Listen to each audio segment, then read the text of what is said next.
For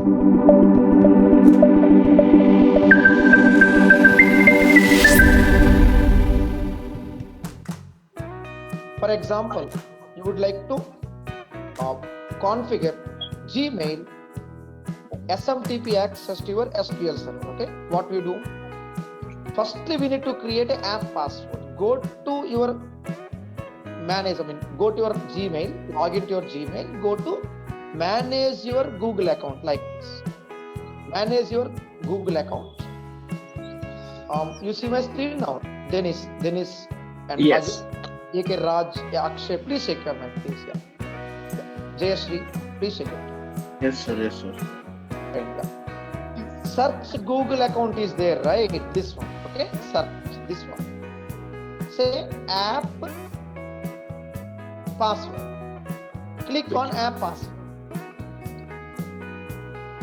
I'll say SQL Server DB mail. Give some name. This password would be auto-generated and the password would be used until you delete it. Until you delete it. Okay, I'm going to delete it immediately after the class now anyway, just in case to show you the things. I trust Google.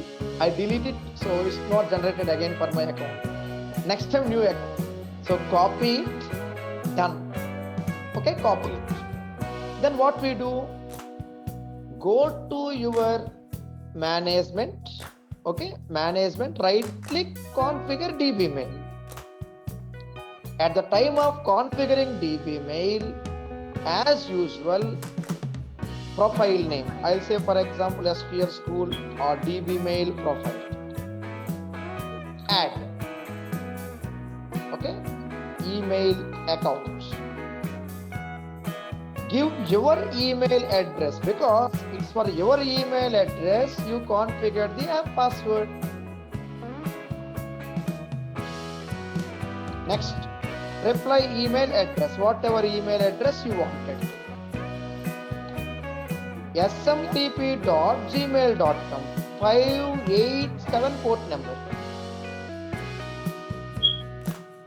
And it's your email address is your Gmail account for which you have configured the app password. So this should be the configuration. In this way, this would be the app password. Next,